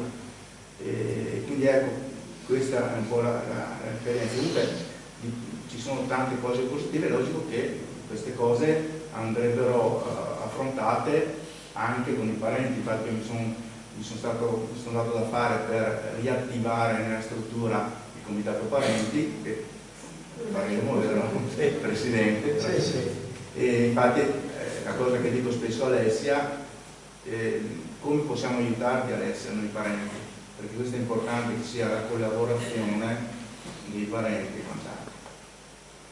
Un'altra cosa, mia moglie ha l'Alzheimer e quindi rientrerebbe, secondo il CM del 2001, in quelle situazioni in cui dovrebbe essere, dal punto di vista economico, solo che purtroppo siamo costretti sempre a fare, ad appoggiarci ad avvocati, a fare cause costose e così, che dopo si vincono magari, ma intanto si va avanti. Sì, anche su questo. Allora, il discorso è questo. Lì c'è una latitanza della politica su questo tipo di norma, perché allora noi non possiamo pensare però che tutto venga scaricato sul settore pubblico, perché salta il settore pubblico, perché se i comuni dovessero finanziare tutte le persone, perché non ci sono solo i malati con l'Alzheimer, poi ci sono tutti i disabili, ci sono tutti, a quel punto lì i bilanci dei comuni saltano tutti per anni. Allora, e lì c'è una latitanza grave di una classe politica che praticamente parte da tutto l'arco parlamentare, che non ha la capacità di parlare chiaramente alle persone, perché bisogna anche dire che se non ci sono le risorse, non ci sono le risorse, bisogna trovare delle soluzioni. Quindi va modificata la norma e bisogna introdurre una norma che sia una norma maggiormente equa. Perché poi uno, nel momento in cui fa la causa la scarica direttamente sull'ente però. E l'ente, prima di recuperare i soldi, salta per aria, perché si comincia a averne 10, salta per aria. No, questo è un decreto del Presidente della Repubblica, funzioni ministeriali del Sì, 2001, che aveva risposto comunque promessa elettorale. Ma infatti, promessa elettorale. e poi hanno delle conseguenze su queste cose. Scusi, posso fare una domanda un po' maliziosa? Posso fare una domanda un po' maliziosa? Sì. No, scusa, vabbè, scusate. Andiamo con ordine, c'era il signore là, poi dai. Io praticamente volevo dire una cosa, a caldo della questione dell'arco parlamentare delle risorse, insomma ci sono 100 miliardi all'anno di evasione fiscale, solo in Veneto ce ne sono 6-7. Adesso noi cerchiamo di non tirare in ballo lo Stato e la responsabilità che abbiamo. La gente deve pagare le tasse e lo Stato deve essere in grado di tirare sui soldi e deve distribuirli dove c'è bisogno, perché non è che tutto si risolva con la solidarietà del cittadino che svende le proprie case. Se noi andiamo a vedere la situazione a causa delle case di riposo, c'è il 70% di persone che ha venduto il suo patrimonio per poter assistere nel cronicario il proprio richiamo. Poi a buco sempre su questa cosa qua. Non esistono solo le case di riposo e non devono esistere sempre solo queste in futuro. Abbiamo delle bellissime esperienze in Emilia Romagna, ci devono uscire. Io penso che anche le forti di no, se verranno elette e comunque anche se saranno una minoranza, possono proporre le esperienze di assistenza con 2 o 3 appartamenti uniti dove 1, 2 o 3 persone a turno assistono 3-4 persone in uno stesso condominio, perché saremo esponenzialmente in aumento di bisognosi di assistenza che magari non sono così cronici da dover essere professionisti H24 ore. Poi una cosa importante, volevo riallacciarmi, che è molto legata al discorso dell'efficienza delle case di riposo, ma anche delle osse dell'infermiere. Allora, per studio, per attività collaborativa anche con l'associazione così, ho sentito un numero di rappresentanti della funzione pubblica sindacale del più grosso sindacato italiano. Qual era il problema grosso che abbiamo qua a Verona? Parlo di Verona per non parlare a livello nazionale, ma è un problema nazionale. È che il privato, e soprattutto case di riposo privato, operatori, questi ossi, questi rappresentanti dei lavoratori vanno a contratto, seduto al tavolo delle trattative ci sono i sindacati principali, però alla fine basta che il contratto sia fermato dalla minoranza, come sta succedendo adesso, e sia sempre più a ribasso.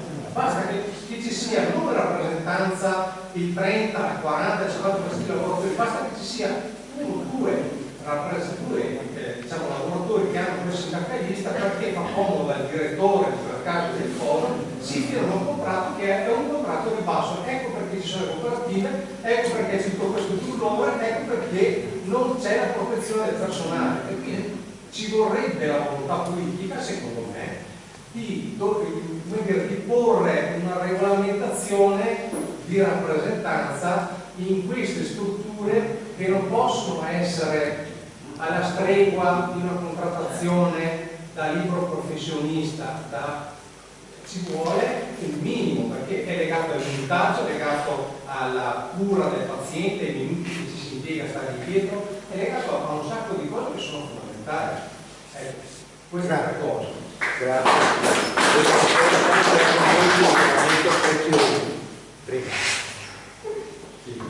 Buonasera a tutte e tutti. Come sapete, come qualcuno sa, mi occupo di pensionati da CGL quando ero di Tela, per cui su questo tema avrei tantissime cose da dire, non dico solo dei titoli, perché visto l'orario, anche la brevità della discussione, è giusto insomma, che sappiamo usare bene il tempo. Intanto è da anni che c'è in Parlamento una proposta di legge sulla rappresentanza, e questo varrebbe non solo per questo settore, ma in tutti i settori, evitare quello che ha citato anche il nostro Presidente della Repubblica, che sono i contratti pirata, che chiunque, tra virgolette, insomma, diciamo una produtta farla semplice, può firmare a nome di altri, e quindi quel contratto ha un qualche valore. Quindi immaginiamo che in certi settori più deboli, in certe zone del nostro paese più deboli, cosa sta succedendo, no? Però ecco, volevo restare un po' stretto sulle questioni nostre. Intanto ringraziarvi, perché c'è bisogno di discutere di questo argomento man mano che passa il tempo, non solo come sfogo, non solo come elenco dei problemi, ma soprattutto per indirizzare delle soluzioni. Soluzioni comprensibili per i cittadini, perché hanno bisogno di sentire qualcuno che pensa al futuro di chi è più o meno anziano adesso, ma di chi non è anziano ma deve curare i propri familiari, e quindi insomma le complicazioni e le conseguenze che ci sono di fronte a queste necessità. E dico che qua abbiamo di fronte problemi giganteschi, cioè noi ne parliamo ancora brontolando, arrabbiandoci e prendendo atto e poco più, ma qua davvero ci stiamo giocando il nostro futuro, inteso come sanità e inteso come socialità come l'abbiamo conosciuta fino ad oggi. Rischiamo davvero di fare un salto pericoloso dove se uno ha i soldi si cura e si tutela, se uno non ha i soldi si gratta, e la cosa non riusciamo neanche a immaginarla, secondo me, perché se riuscissimo a immaginarla avremmo una reazione diversa. Cioè secondo me dovrebbe essere naturale che tutte queste persone che si arrabbiano perché non trovano risposta quando chiamano per avere una visita, tutte queste persone che perdono il posto di lavoro per accudire i familiari perché costa meno perdere il posto di lavoro che non pagare 3.000 euro in una casa di riposo, e quindi perdono il lavoro, spesso sono le donne che perdono il posto di lavoro, spesso questo compromette anche la genitorialità, questo compromette anche quella tenuta familiare di fronte a questi problemi, e quindi ecco, voglio dire, siamo di fronte a una questione molto grossa che purtroppo non stiamo evidenziando in maniera riguarda. Allora, cosa significa? Significa che siamo in un contesto in cui c'è un centro-destra che va verso il privato e un centro-sinistra purtroppo che non ha lasciato un buon ricordo quando è stato al governo. E abbiamo le persone che per tanto che siano arrabbiate hanno perso tendenzialmente la fiducia sul futuro, che arrivano a questa conclusione: siccome nessuno pensa di risolvere questi problemi, io devo avere più soldi che posso, perché sono sicuro che se ho 4 soldi in qualche maniera mi salvo dal punto di vista sanitario, mi salvo dal punto di vista sociale con i miei familiari eccetera. Quindi il concetto che viene avanti sempre di più è che di fronte a una mancata proposta reale che veda un futuro diverso, perché tutti stiamo pensando a un futuro negativo, vero? In mancanza di proposte concrete, il pensiero naturale che viene è questo qua: E quando viene il pensiero più o soldi, vuol dire che rompiamo tanti altri aspetti di valore, di principi che normalmente invece si tengono in considerazione. Si rompe anche l'idea di società e quindi si rafforza l'idea individualista, perché io so, alla fine gira che gira, mi arrangio solo se ho 4 soldi in più in tasca. E questo credo sia un aspetto molto pericoloso, per cui, ecco, invece di arrabbiarsi, partecipare quando ci sono iniziative, no, che vogliono mettere, come dire, in disagio i problemi da risolvere, e le persone si arrangiano e non partecipano. Quindi abbiamo anche un voto di partecipazione di fronte a un grandissimo bisogno invece di partecipazione. Quindi una serie di cose, alleanze larghe il più possibile. Io credo che bisogna tenere insieme tutti quelli che vogliono non una sanità pubblica come l'abbiamo adesso, perché se tu parli con tante persone e dici salviamo la sanità pubblica come adesso, ti può dire che non lascia perdere, c'è una sanità che non è efficiente e quindi io voglio una sanità diversa, quindi il ragionamento che dobbiamo fare secondo noi per salvaguardare la sanità pubblica è quello di dire che vogliamo una sanità di qualità all'altezza della situazione che risponde ai bisogni che hanno le persone. E quindi successivamente non dobbiamo spaventare i quarantenni, i cinquantenni o quelli più giovani dicendo tanto tu in futuro non avrai la pensione. No, come si diceva prima, se colpiamo l'evasione fiscale e soprattutto di conseguenza l'evasione contributiva, è chiaro che cambiano i conti dell'INPS.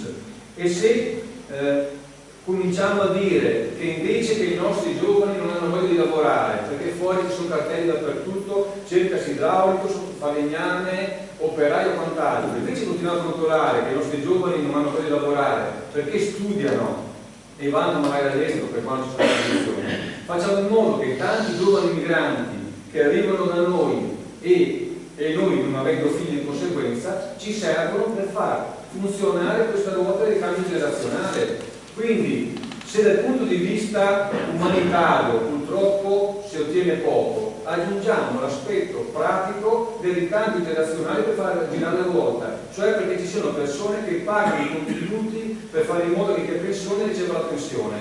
Quindi ecco, io credo che queste cose qua devono essere messe in fila e affrontate, perché altrimenti ci giriamo attorno e non affrontiamo insomma fino in fondo le questioni. Poi quando parliamo di anziani ci sono tanti anziani diversi, saremo sempre di più anziani e tendenzialmente con una vita piuttosto lunga, no? Mediamente.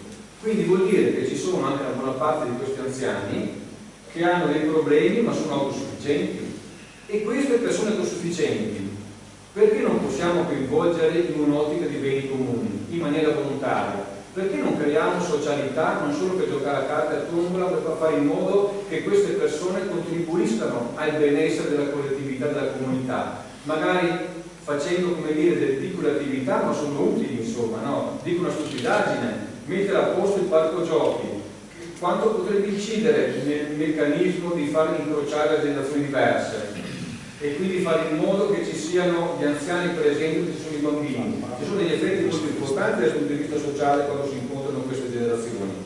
Faccio un esempio molto semplice, non farne altro.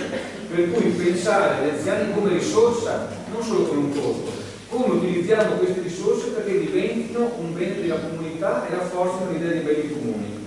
Scusate, vado a titoli perché altrimenti la cosa è molto lunga. Poi la questione del co-housing, assolutamente, cioè dobbiamo pensare a centri diurni dove le persone possono stare insieme e al co-housing dove possono trovarsi le persone insieme. Adesso qua c'è anche l'assessore Liberati, non ne abbiamo parlato. In Valpolicella c'è un problema grande della solitudine. La complicazione è come possiamo mettere insieme delle persone che tendenzialmente hanno la casa propria, di proprietà, e vivono da soli in una casa che magari è grande. Io credo che bisogna cominciare a pensare a queste cose qua, come possono concretamente trovare strada, perché se prendiamo 5-6 persone, 10 persone anziane che sono in affitto e le mettiamo insieme in una specie di condominio strutturato e il medico va lì, mi invita 6 in un corpo solo invece di fare 6 case diverse, è chiaro che è un concetto più facile. Dove abbiamo 6 persone con la casa di proprietà e vivono solo in queste case, la cosa è più complicata, però bisogna cominciare a ragionarci e far arrivare alla fine insomma delle proposte in questo senso, no? Perché anche qua sappiamo che la solitudine ha effetti devastanti sul benessere della persona, no? Non solo poi di trovare i poveretti da soli insomma quando vengono a mancare. E poi è ovvio che la non autosufficienza va curata, e anche qua però incazzarsi in tanti modi in maniera sua diversa, perché siamo troppo, come dire, strutturati mentalmente a pensare in maniera rigida che solo quello che c'è va un po' corretto, con una fatica gigantesca, anche qua. Cioè è complicatissimo e tutti abbiamo ragione a discutere dentro un meccanismo attuale come la casa di riposo, però possiamo pensare insomma a tante soluzioni diverse, perché qua la politica deve subentrare guardandosi attorno con esperienze che abbiamo giro per l'Europa molto interessanti da questo punto di vista, e avere il coraggio di portare avanti delle proposte insomma concrete, non tanto dico per criticare quello che hanno fatto gli altri, ma quello che hanno fatto gli altri lo critichiamo fino ad oggi per dimostrare che un fallimento ci porta verso il burrone. Di conseguenza usiamo quel ragionamento lì per fare delle proposte diverse, innovative, che vanno nella direzione giusta, per dire alle persone che un futuro migliore possibile c'è, perché altrimenti, ripeto, qua tutti fanno a gara di dipingere il futuro peggiore possibile. Quindi io credo che la politica dovrebbe sfidarsi su queste robe qua e, come dire, lasciar perdere le banalità, per non dire un'altra parola, che qualcuno tira fuori ogni giorno e tutti a rivuota poi la seguono, ma fare il contrario. Vi sfidiamo, no? In tutti i talk show che siamo stufi di vedere, vi sfidiamo delle proposte concrete su una cosa che è fondamentale per i cittadini: la sanità e la gestione della persona anziana, magari non molto sufficiente ma non solo, e sfidandoli su queste proposte si chiamano gli altri, si obbligano a fare questa discussione, perché oggi invece vincolano e noi li inseguiamo e non riusciamo, insomma, dico noi in senso molto largo, ovviamente, su questo aspetto.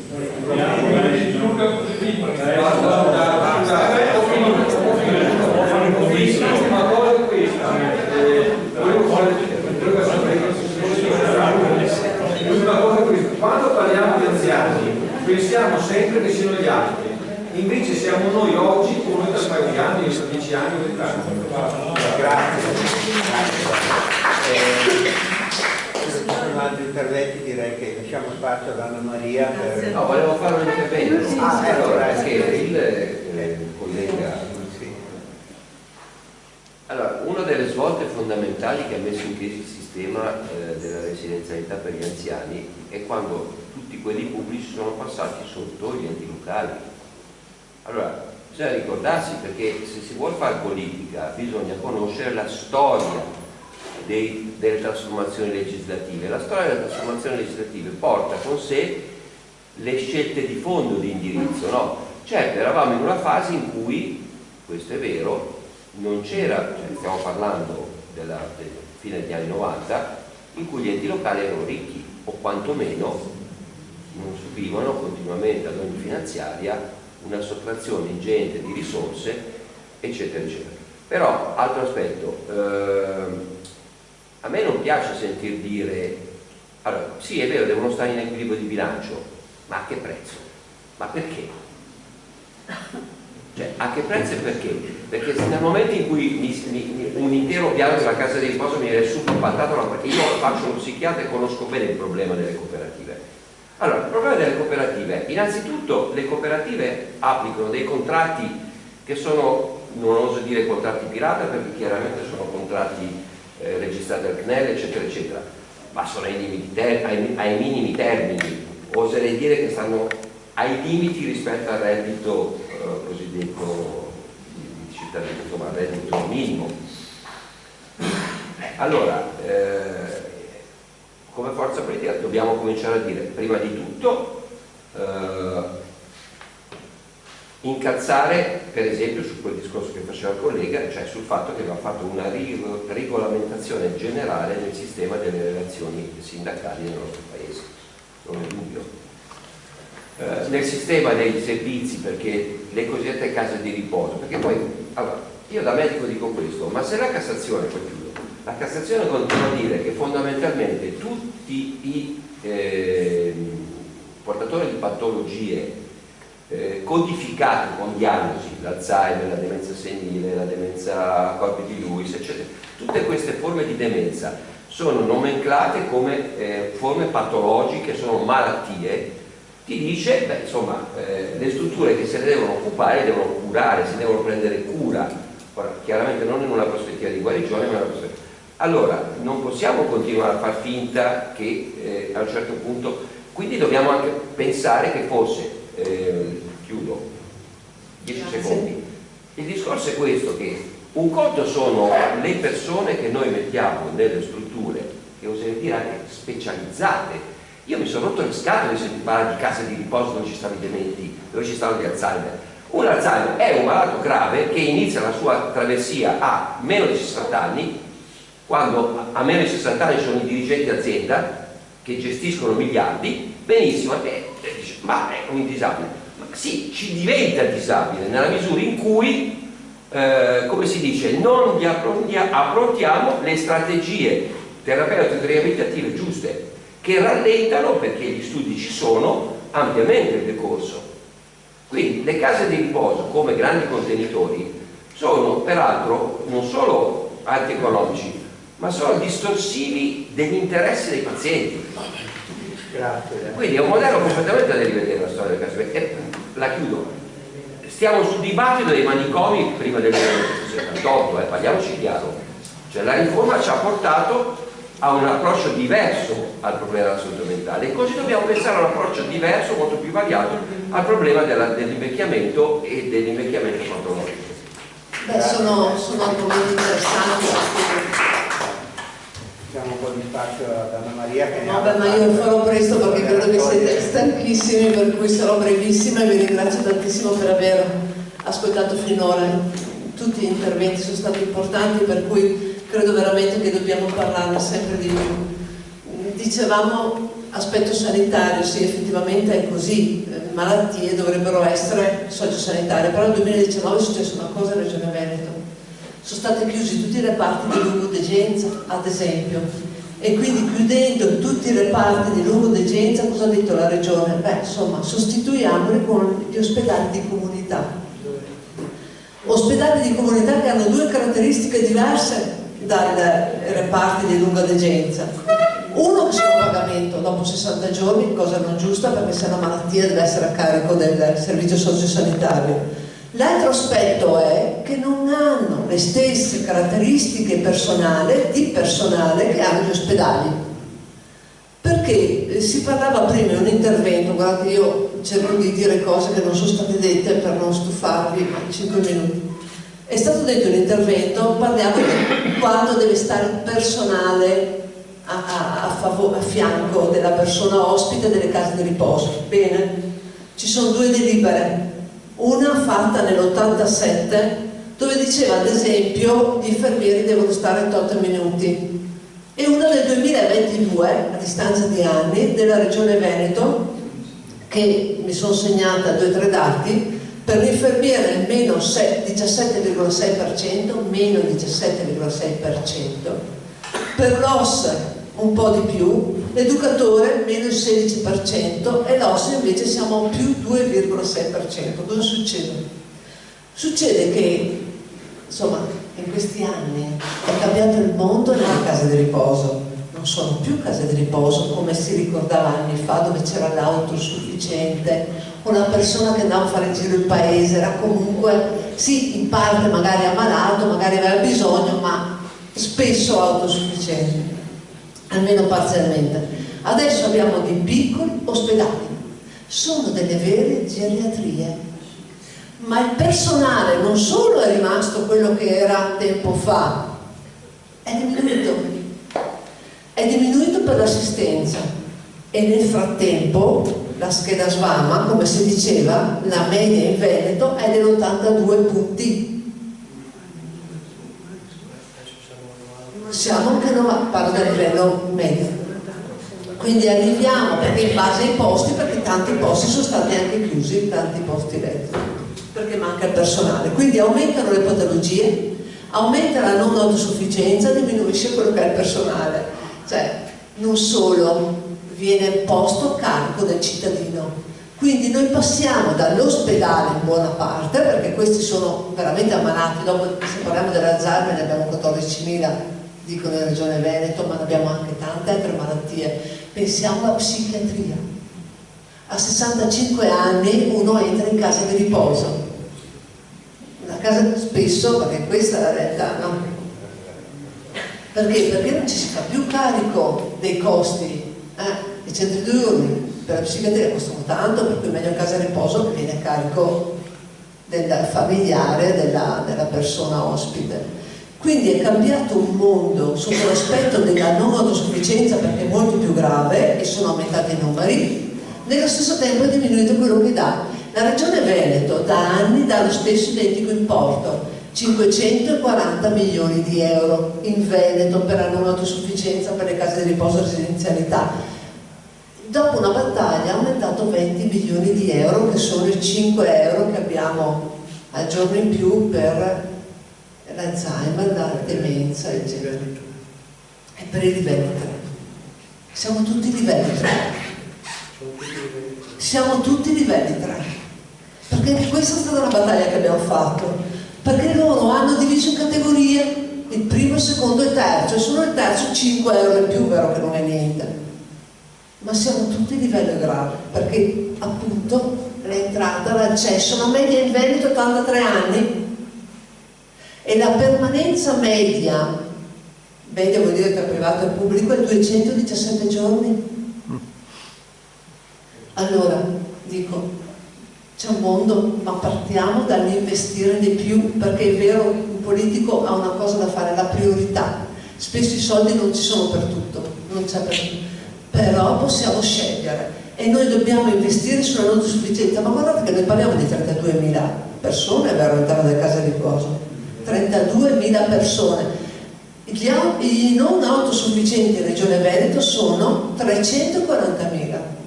Noi abbiamo 300.000 non autosufficienti che sono nell'ospedale più grande, che è la casa, e abbiamo pochissimi accessi. Questo è il problema che abbiamo. Quindi non parliamo solo di case di riposo, ma parliamo anche di caregiver, parliamo di famiglia, parliamo della famiglia che deve essere presa in carico, parliamo insomma delle persone che hanno bisogno. E abbiamo chiesto 100 milioni di euro subito alla Regione, e questo deve essere fatto, perché possiamo fare tutte le cause che vogliamo. Può pagare l'ente locale, può pagare la casa di riposo, deve pagare lo Stato, perché questi sono doveri pubblici. Dobbiamo investire di più, non possiamo più permettere.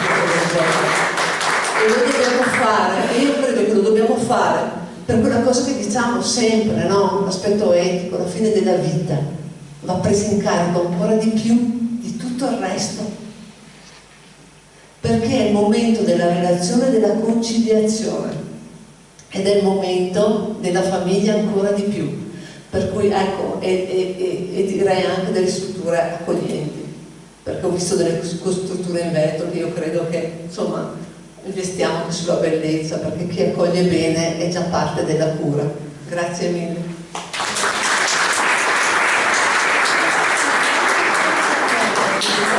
Grazie Anna Maria, anche perché insomma, sappiamo che hai raccolto tutto quello che è stato detto, ed è stato detto molto. Ci mandi a casa con una speranza, speriamo che le cose cambino. Ecco, speriamo soprattutto che anche quello che abbiamo fatto questa sera serva a prendere coscienza. Siamo in campagna elettorale, ma quello che importa è che la cultura e la consapevolezza cambi, che poi la gente scelga anche e sappia che è un momento di scelte decisive. Buonasera a tutti.